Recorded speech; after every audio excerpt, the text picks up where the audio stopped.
the entrepreneurial spirit really comprises of the ability to have a vision and understand where the firm is going, and then the ability to communicate and lead other people's into that vision.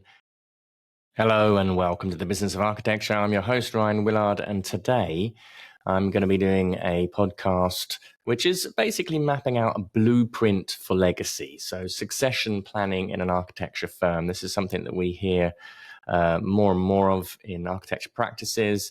There's been a fair amount written on the topic, and many of the clients that we work with here at Business of Architecture on our Smart Practice program have begun the process of succession planning. And we've met many businesses in different parts of their journey. So practices that are just thinking about it, so that they're kind of identifying leaders and partners.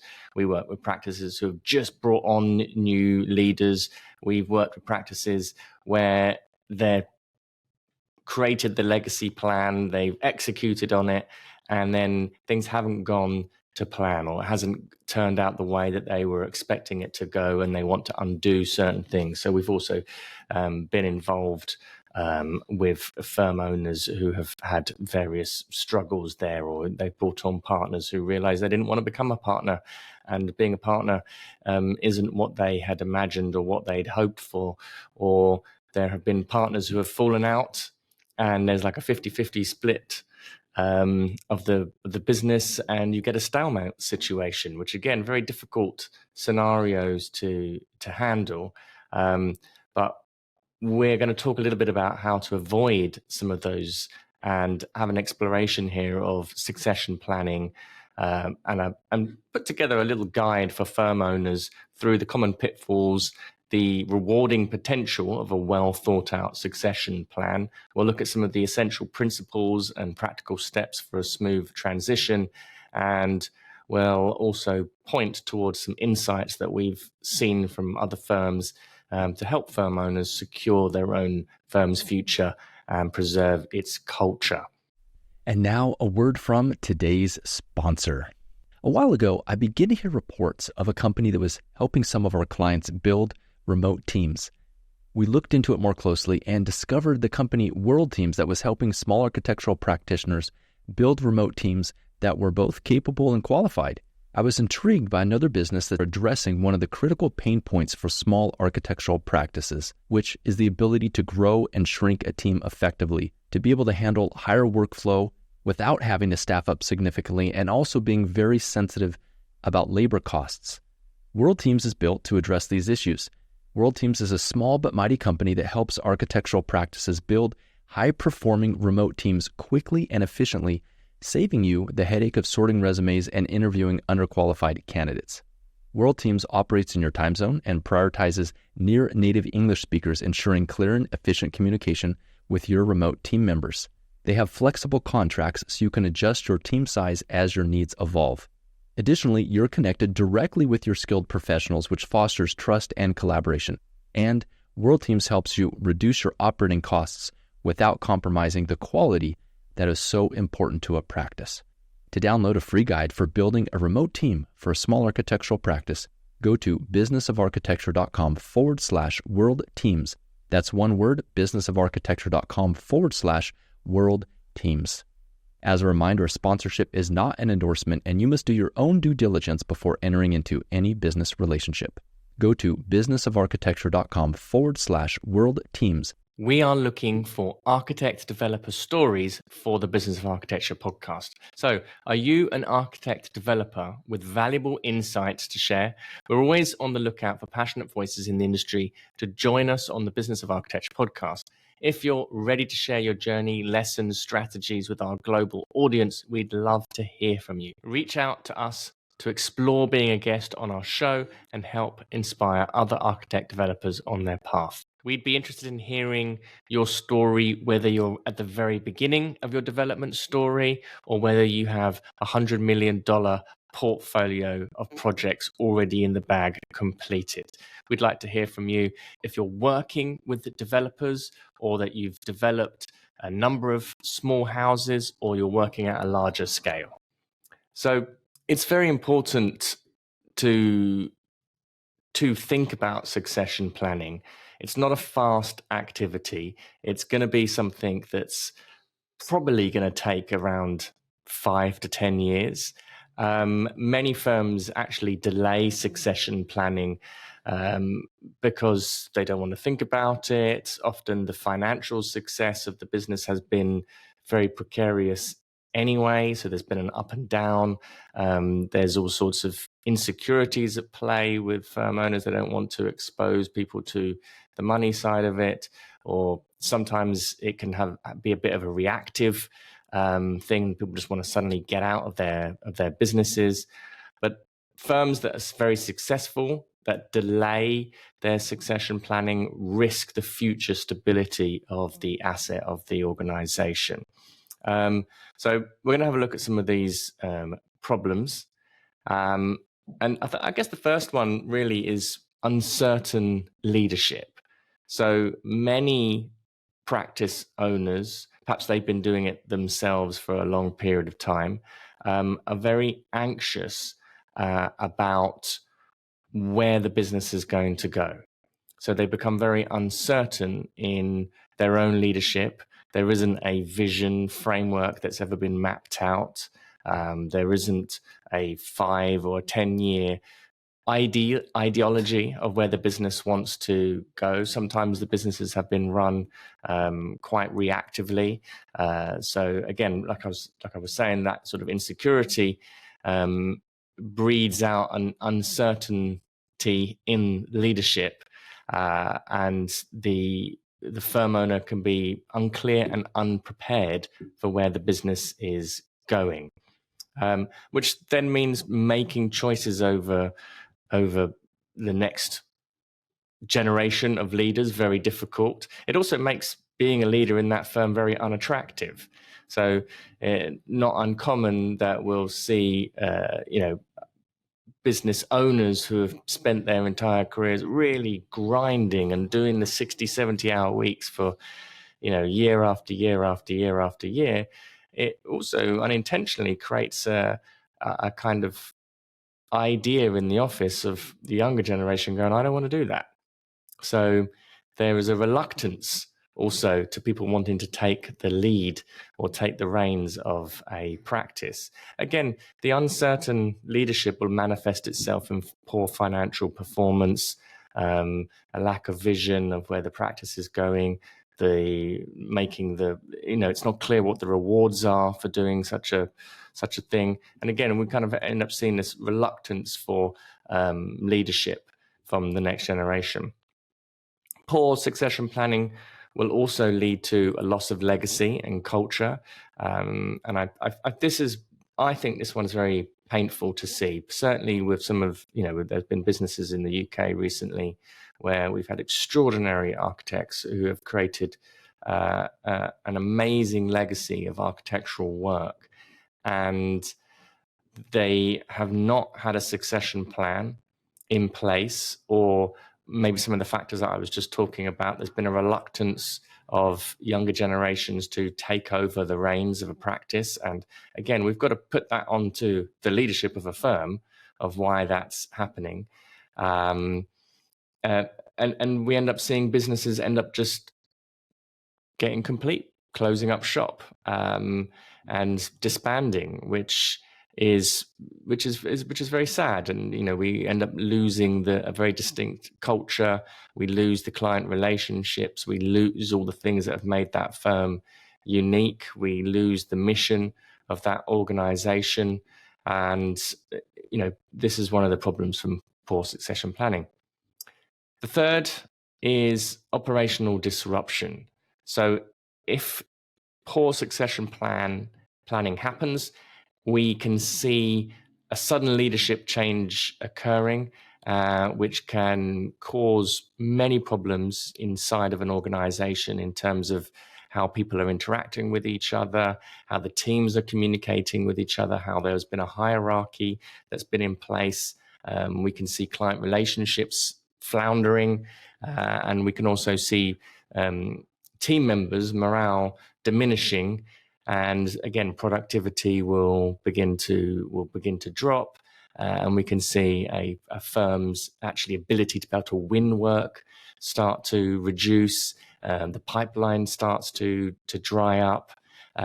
It's not uncommon that we'll see in mergers and acquisitions, for example, when you've got large corporate acquisitions happening and one large firm buys up an entrepreneurially led firm, and they replace the leader of that company very quickly and try and install their new leadership. And there's a real culture clash, which then means that the business that's just been acquired then fails to operate. Okay, so this would all be part of the due diligence of an acquiring firm, and whether it's an acquiring firm or younger leaders acquiring a business, which is the most sort of common scenario that happens in an architecture firm, this transition needs to be planned out. Okay, that's why we like to have a long sort of overlap between existing leaders and the new leaders. So knowledge and wisdom can be exchanged. There can be a training process in place. It can be clear in terms of what the partner role actually entails, what some of the business operations and knowledge, what they're about, that there's been some good thought in actually identifying people who have got the psychological makeup and desire to be a partner. Being a partner of an architecture firm is not the height of everybody's career. It can be a very risky position. It also requires a number of skill set domains, which we'll talk about later, which are outside of the architectural skill set. And I think that's really, really, really important. Just because you're a fantastic designer doesn't mean that you are going to be well suited to running an architecture firm. Another issue that can emerge from poor succession planning, obviously, is the financial instability. So there's a lot of financial risks with poor succession planning. So cash flow obviously can be interrupted. When we've got leaders buying out the firm and they're on some sort of deferred compensation plan, i.e., so you've got younger leaders of an architecture practice. There's a value attributed to the company. So there's been a valuation process that the firm has gone through. Everyone agrees on that.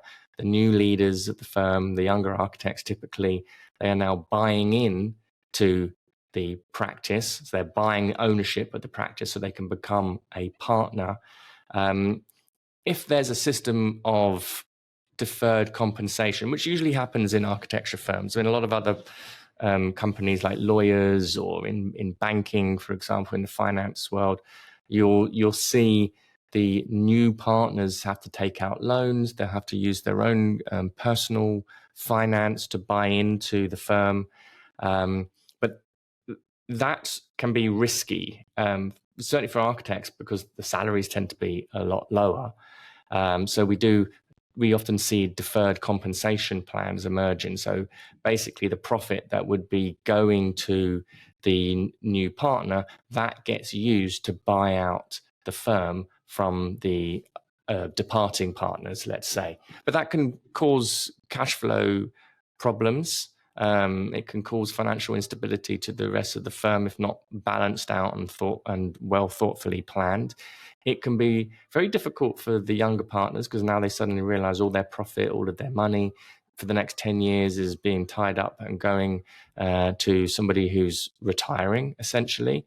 We can also see the issue there when the younger partners suddenly realize, well, what is it that I've just bought? Okay, so we often see the younger partners not being financially astute and literate, and they don't realize what it is that they've just purchased. They don't realize that they're becoming leaders of a firm. They don't realize that they're becoming business people. And they suddenly find themselves in this contractual agreement to be buying out an asset. And it's only when they start to see the numbers going. And also, when we've seen things in the past where, hard times on a practice like COVID or an economic downturn can mean that buyout process, that deferred compensation process now gets prolonged, or it gets delayed because there wasn't enough profit in the first place to be buying out the partners. So that also means that, again, the kind of financial instability of the practice kind of comes to light. And if the business hasn't been well run, we can have quite a lot of mess that can impact and then trickle down through the rest of the firm. We also see that if it's done poorly, this is going to be difficult to retain the talent that has been nurtured. Okay, so if there's a sudden leadership change, or the leadership change transition hasn't been managed smoothly, you can suddenly find yourself with all your talent just going, we don't want to be working under these people anymore. And there's a sudden exodus from the practice. Again, very problematic for a firm. We see that sort of thing happen in acquisitions and mergers where it hasn't been smoothly navigated. So with a smooth leadership transition, a proactive approach to succession will result in a seamless transfer of responsibilities and will maintain the stability of the business. If done well, if given the right amount of time, we will see the finances of the business improve. That becomes absolutely brilliant. So, we've got smooth leadership transition and increased financial stability and growth. So a well-planned succession can secure funding sources. It can maintain the cash flow. It can increase client confidence. It can, if well marketed as well, we can see like if you've been doing this over a period of time, and there has been thought leadership marketing campaigns installed for all the new leaders, and you've been building up their reputations, and these people have already got a good sort of standing in the wider architectural world and the construction world and then the world and the client world that you're operating in. These people now become the owners, the leaders of the firm. Fantastic. This can actually mean that the business can get a new refresh. The perceptions of it can change. It's a growing, expanding company, and we can see the business grow and win more work. Preserved firm culture, so the chance to retain and even strengthen the firm's identity when values and client relationships go across generations. This can be very interesting. So actually seeing firms, firms that have got one leadership operating with another client with one leadership, and then there's a transition in both those companies, and those companies grow together, that can enhance and create very deep, long-lasting relationships across generations that can be very, very successful and create a very stable architecture firm. It's been interesting to see, in the US and in the UK, some of these large architect firms who have gone through their succession plans. I know a few, maybe a year or so ago, I did an interview with one of with a journalist who had documented the succession plan of Grimshaw and RSHP and some other large UK firms. And here in the US, when we look at places like Cobb and Stern and what they're going through and how they've managed their succession plans, we can see this preservation of firm culture and moving away from a single person to more of an organization and a more complex kind of identity. Olsen Kundig, also a very good example of a firm where their partnership has grown. They're maybe a 350-person firm nowadays, and it's a multi-generational organization. That's the kind of identity of it, and the brand of it has become quite complex, but is still retained and is well communicated. Succession plan done well, increased staff loyalty and engagement. When there's a very visible path to leadership inside of the organization, this becomes very useful. So often we'll see firms struggling with staff retention as a result of there not being a clearly articulated career pathway inside of the firm. So we see this a lot in some of the clients that we work with, that there's it's great. There's performance reviews that are happening quarterly, having these discussions, and a good leader is able to stir up a vision inside of individuals and have them think bigger about their careers and where they're going. But we want to make sure that the business itself has got a framework in place for leaders to be able to rise to the top, and also for the leaders of the firm to be able to identify people who could be fantastic leaders of the practice, and that they know what sorts of skills that they're looking to identify. It's not just design skills. I'll keep reiterating this because I think we get design is massively important, and certainly with smaller organizations where you don't have the ability to have such a large leadership partner team, where you've got financial expertise, you've got HR expertise and business expertise, and you've got your managing partner, and then you can have the architects who are like kind of the prime prize designers. When you don't have that breadth of partners, then you are looking for people who have core abilities, competencies in the domains of what a partner needs. And we'll talk about that in just a moment. But we want to make sure that there is a pathway to leadership, and that's discussed and people can see what it is, and they can locate themselves where they are on their growth, and they want to be making X amount of dollars or pounds. Then you can have a conversation with them of like, yes, we'd love to be able to pay you that. Here's what we would need for you to be demonstrating in terms of skill sets and experiences. And here are some trainings that we can give you. Here's some trainings we can point you in the right direction of. Here's the sorts of things that you should be doing. And there is a pathway to a partnership or leadership. I think I mentioned already, enhanced reputation and client confidence. So a firm that manages this process well is strongly communicating, we've got a clear future. It's reassuring to clients. It's strengthening those relationships, and you're building those relationships cross-generationally, which again just goes to more towards the financial stability of a practice and the continuing the legacy. So some principles for successful planning. Number one, start early. I think it's very common that we'll see practices try and do this either too quickly. The legal part of it, actually getting the partnership agreements in place, don't underestimate how long that technical part of it will take as well. I mean, that could be a year or a year and a half even in itself. The valuation process of the firm, and getting agreement and making sure everyone understands what the valuation is. Typically usually we see an architecture firm use one valuer or set of accountants to define what the valuation of the firm is. Everyone agrees on it, and then there's some sort of financial mechanism that's put in place, deferred compensation, or maybe the partners need to go and get a loan, or they remortgage their house, or whatever it is they have to do to buy their shares of the firm.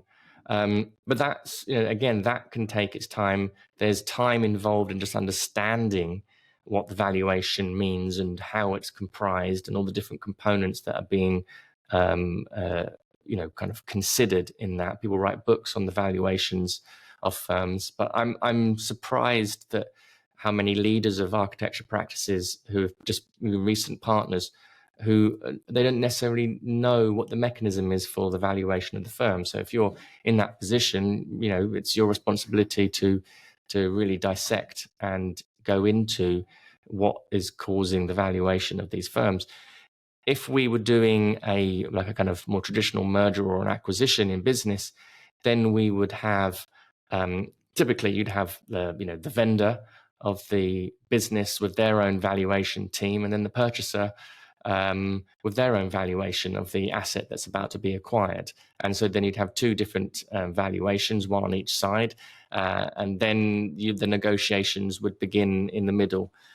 Sometimes architects don't feel comfortable doing that, or there might be a sense of it being adversarial to do that. But I think that the more that the younger leadership understands what the valuation mechanisms are, and they have a say in it, and they're business literate and financially literate, and they can see what what's going on in the business, and they've already had good experience in terms of looking at the financials. They know how profit is being defined, and there's a clear understanding of how that's working. They look at the bank accounts, they look at the accounting, they look at the profit and loss, they understand the balance sheets.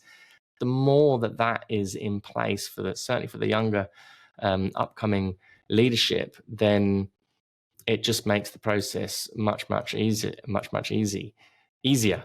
So again, don't underestimate how long this takes. I mean, you can even imagine that process in itself, that being a few years worth of the kind of technical aspects of it. But even before that, just identifying the right people for a leadership position in your firm is massively important. And again, it's not going to be purely on design, which I'll go into now. The core competencies of a partner, we would typically break them down, and this was an idea that I've kind of expanded upon from Herb Cannon, who's based upstate. I think he's in New York, but a brilliant CPA, and he runs a consulting firm that specializes in the transition of architecture firms from a financial perspective, and also to make sure that they're all tuned up and they can be a valuable asset for both parties involved. But we were discussing that in his interview with myself, and he explained that 3 competencies that we look towards. Number 1 is some ability to win the work. Okay, so from our perspective, winning work is going to include everything from prospecting, lead generation, marketing, negotiating, selling, thought leadership, being able to develop a network, being able to close the deals, being able to ensure that the contracts are adhered to and that the terms are in place and everyone understands them. That part of the business, this is 1/3 of the major competencies that a partner needs to have. You're no longer an architect, you're a business owner. You're a leader in a firm, okay? So you have a responsibility to make sure that this firm is fed. Now, it doesn't necessarily mean that you have to be a superb salesperson, but you need to understand enough about it that you can put the right people in positions to go and be bringing you in work. Imagine trying to build a team to design a building and you've got no idea about anything to do with architecture.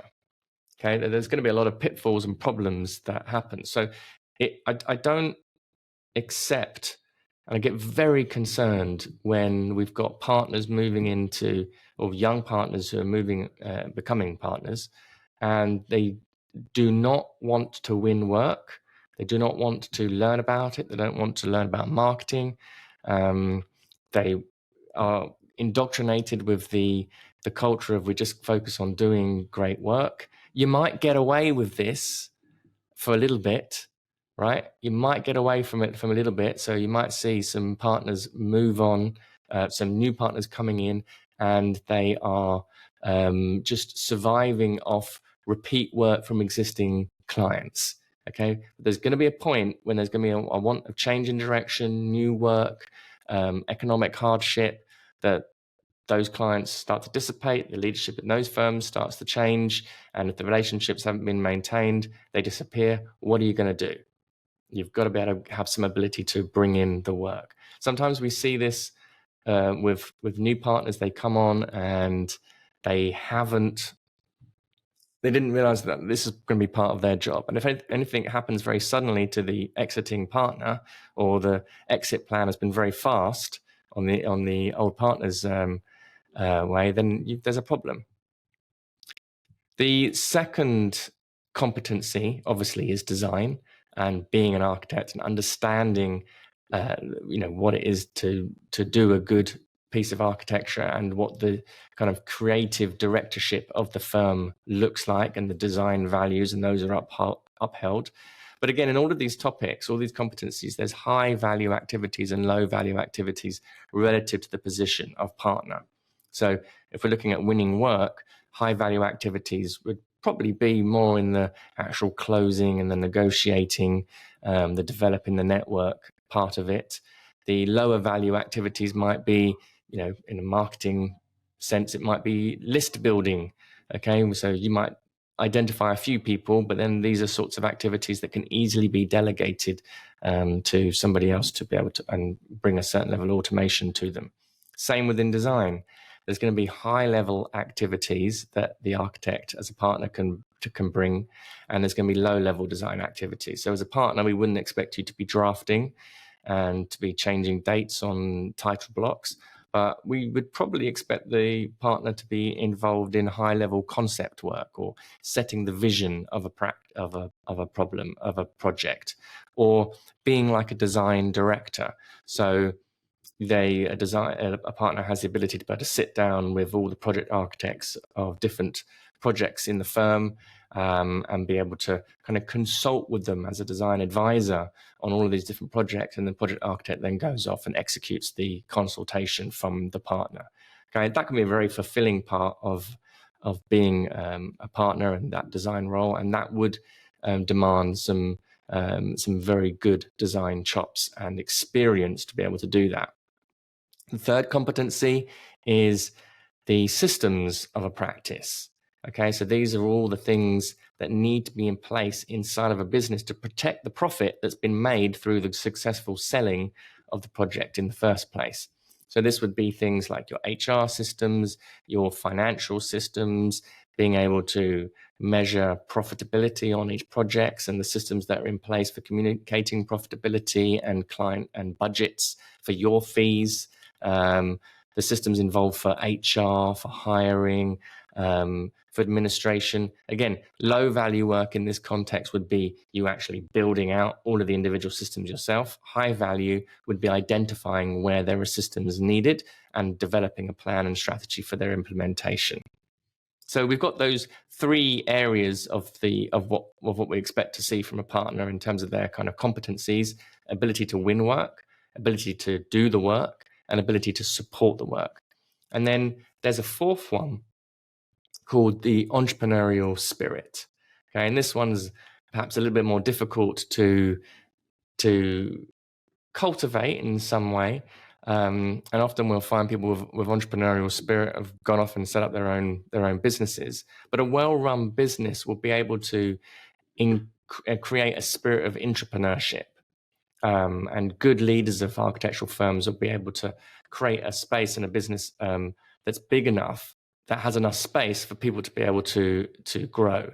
So the entrepreneurial spirit really comprises of the ability to have a vision and understand where the firm is going, and then the ability to communicate and lead other people's into that vision and having them see something for themselves in the execution of that vision so that they're motivated and fully enrolled into it. The next principle to look at is, on that one, vision and goals. So it's important that there is a long-term plan for the firm's future. So everyone understands what the goals and directions are, that there's values that have been defined, there's a mission in place, a clear objective of something that's inspiring, a BHAG we often call it. And there's a pathway forward, or at least some options of how to define that pathway if it's a really big goal and no one's ever done it before. Another principle to consider is, again, using the framework that we've just outlined of the core competencies of a potential of partners.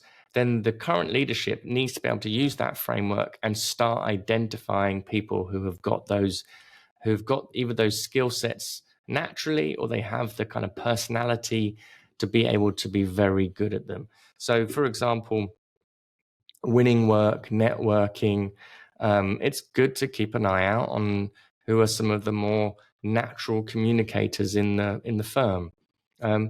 They may be more extroverted, they may be more introverted. It really depends.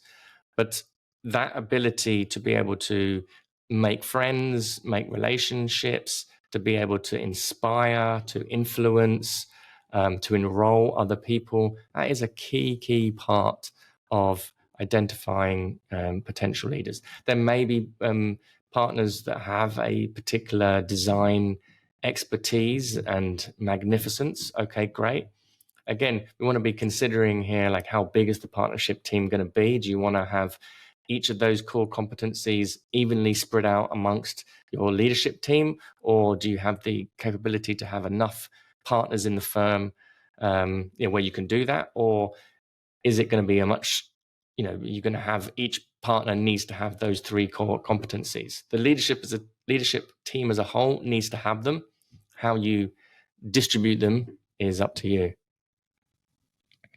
We want to make sure, the next principle here, make sure that there are key processes and systems that have been documented.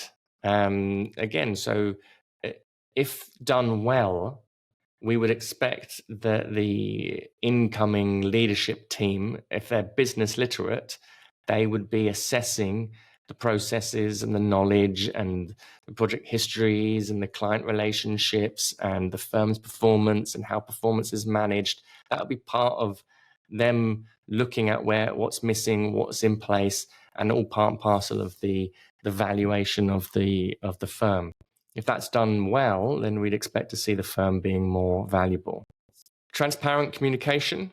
So the importance of being able to foster trust and ensure that everybody knows what's happening with this sort of process. Certainly the leaders that are involved, that there is an opening up about the firm's details, the firm's history, financial past, all of that needs to be discussed, laid bare, so people know what it is that they're actually purchasing. And then there needs to be communication to the rest of the team done in a strategic manner over the transition of leadership. And of course, creating a transition timeline for how long this is all going to take would be very advisable. So some next steps or pathway forward if you're on this process.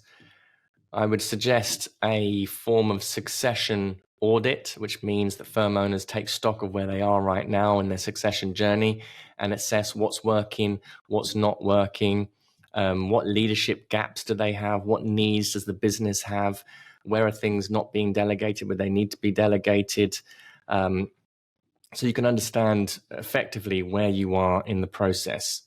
Number two would be to engage key stakeholders. So this would be owners to start involving leadership teams and partners and even clients to ensure that everyone is aligned and invested in the transition.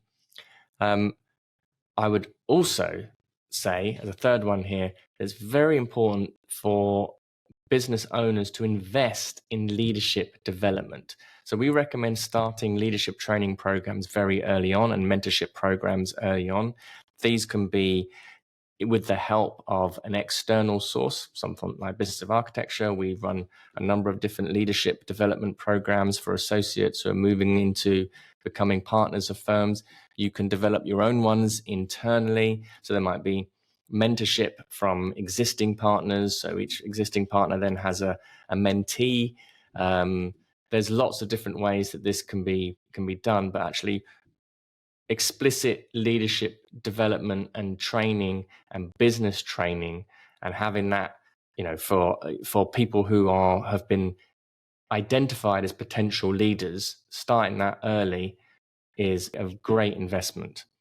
We would also advise for the technical part of this, engaging with financial experts. So you'll need a CPA of some description or somebody who does valuations on firms. There's a number of specific people who are specialists in the valuations of architecture and design firms. They would be very useful to get hold of. You're going to need a number of lawyers, so legal advisors, considering all the protections for all parties. You'd want to have some guidance from the CPAs on different buyout structures, how the firm can be organized and how to do that, the tax implications of it. We've seen some very interesting structures that can reduce the various kind of tax implications to make it a nice seamless process. We would also suggest that engaging with legal advisors or lawyers to write up the partnership agreements be a very important thing to begin. There's a fantastic book called The Partnership Charter by David Gage, which one of our clients here actually recommended to me, and we've used that quite a lot here. That's a great outline on how to start out on a new business relationship, on how to enhance existing ones. But it's a very thoughtfully written book, and it's very easy for you to understand. So I recommend getting yourself a copy of that. Also, just setting up a structure for regular reviews and adjustments is also very important. So the firm owners, the incoming leaders set out a weekly meeting or a monthly meeting so that they are able to review and make any adjustments. They can discuss the valuations and they can move forward. So if you're interested in succession planning, or it's something that you're about to engage in with your team, you're looking at leadership development, you're looking at valuations, get in contact with us here at Business of Architecture and talk to one of our team here if there's something that would be appropriate for you or a fit onto the Smart Practice program. That's all for me. Take care. And that's a wrap. Hey, Enoch Sears here, and I have a request. Since you are a listener here of the Business of Architecture podcast, Ryan and I, we love putting this podcast together. We love sharing information as much as we can glean from all the other industries that we're a part of to bring it back to empower you as an architect and a designer. And one thing that helps us in our mission is the growth of this podcast, simply because it helps other architects stand for more of their value, spreads the business information that we're sharing to empower architects together so architects, designers, engineers can really step into their greatness, whatever that looks like for each individual. And so here my simple ask is for you to join us and be part of our community by doing the following: heading over to iTunes and leaving a review of the podcast. And as an expression of our sincere thanks, we would like to give you a free CEU course that can get you one professional development unit, but more importantly, will give you a very solid and firm foundation on your journey to becoming a profitable and thriving architect. So here's the process for that. After you leave us a review, send an email to support@businessofarchitecture.com. Let us know the username that you use to leave the review, and we will send you that free training. On the training, you'll discover what 99% of architecture firm owners wish they would have known 20 years ago. And the other 1%, well, they just didn't even know that they didn't know. Head over to iTunes and leave us a review now. And now a word from today's sponsor. A while ago, I began to hear reports of a company that was helping some of our clients build remote teams. We looked into it more closely and discovered the company World Teams that was helping small architectural practitioners build remote teams that were both capable and qualified. I was intrigued by another business that addressing one of the critical pain points for small architectural practices, which is the ability to grow and shrink a team effectively, to be able to handle higher workflow without having to staff up significantly, and also being very sensitive about labor costs. World Teams is built to address these issues. World Teams is a small but mighty company that helps architectural practices build high-performing remote teams quickly and efficiently, saving you the headache of sorting resumes and interviewing underqualified candidates. World Teams operates in your time zone and prioritizes near-native English speakers, ensuring clear and efficient communication with your remote team members. They have flexible contracts so you can adjust your team size as your needs evolve. Additionally, you're connected directly with your skilled professionals, which fosters trust and collaboration. And World Teams helps you reduce your operating costs without compromising the quality that is so important to a practice. To download a free guide for building a remote team for a small architectural practice, go to businessofarchitecture.com/world teams. That's one word, businessofarchitecture.com/world teams. As a reminder, sponsorship is not an endorsement, and you must do your own due diligence before entering into any business relationship. Go to businessofarchitecture.com/world teams. The views expressed on this show by my guests do not represent those of the host, and I make no representation, promise, guarantee, pledge, warranty, contract bond, or commitment, except to help you be unstoppable.